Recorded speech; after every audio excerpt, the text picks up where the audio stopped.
Orange County Registered Digital. Welcome inside the Staples Center, where the Clippers lost to the Thunder tonight, 104-98. Dan Woike, our Clippers beat writer. It all comes to an end for the Clippers here tonight. That heartbreaking Game 5. It was good to see the Clippers actually come out pretty strong in the first quarter, so you can tell that didn't really affect them going into this game. But in the end, it was too much Kevin Durant and the Thunder. Yeah, one of the things I tweeted was that in this series, a 16-point lead means nothing. You know. You also tweeted the names of the refs before the game, and I'm sure Clippers fans are all going to blame them too, right? Oh, always, of course. I mean, you were going to blame them one way or the other if you're a Clipper fan or a Thunder fan. But, you know, this was such a close series. These two teams were really evenly matched. Yeah. I think the fact that the Thunder had been through this before mattered. They seemed to kind of handle some of the bigger situations better. Yeah. And I think tonight, you know, you mentioned the great start the Clippers got off to. It was almost sort of like, you know, a sprinter in the 400-meter dash. You know, you when you hit that first 100, that's great. You got to finish. Yeah. And the Clippers, I think, just ran out of gas. Did they rely too much on the three ball tonight? I mean, it was there. It's been kind of a weird thing over the course of the season where percentage-wise they haven't been a great three-point shooting team in the bottom third of the league, I think. But you look at the roster and you see names like J.J. Redick and Chris Paul and Jamal Crawford, and you think, oh, this is a good three-point shooting team. And teams defend them like they are. It's a weird thing. I think it's something they're going to look at this offseason.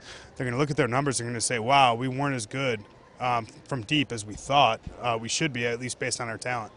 And speaking to that, a lot of the Clippers after the game said that it's a shame it had to end like this so soon because we were finally getting to figure out who we were as a team. Yeah, you know, I think they've just been through a lot, you know, over this last month. It's been pretty crazy. And I was talking to one of the assistants. This wasn't a team that played at 100% efficiency all that often in the season because of things like injuries and trying to work together. They were pretty healthy here in the playoffs. I'm not sure how close they were to be able to go out and play in that 90 to 100% range every night.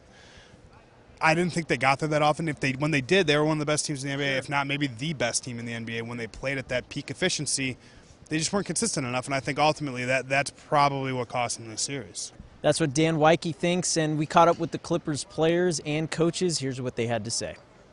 Proud of how guys handled themselves throughout this season and also the playoffs. Faced a lot of clutter, and I thought we handled it well. Oklahoma City absolutely deserves it. We had a really good team, great team, and it's just tough to realize that it's over again. Thanks to the Clippers players and organization for going through a heck of a season, especially at the end here, Dan, with what Donald Sterling had to say. And this is actually just the beginning of the Clippers offseason. Yeah, it really transitions. You know, last summer it was who's going to be the coach? Will Chris Paul be on the team? All of those questions are answered. Most of the basketball questions are answered, except for the fact, what is this team going to look like organizationally? Ownership is a huge thing. What will the league do? This is going to be as crazy of an offseason as any in Clipper history, and they've got everybody under contract, essentially. Everybody who's important to their team is under contract. So that's going to be the interesting thing, I think, and really why I'm not planning any major vacations at this point. You have a lot to write about this offseason, Dan. All right, our thanks to Dan Woike. I'm Jonathan Khamis, and for all your latest Clippers information / Donald Sterling scandal news, check out ocregister.com. Thanks for watching. Orange County Register. We are here in the service of Orange County.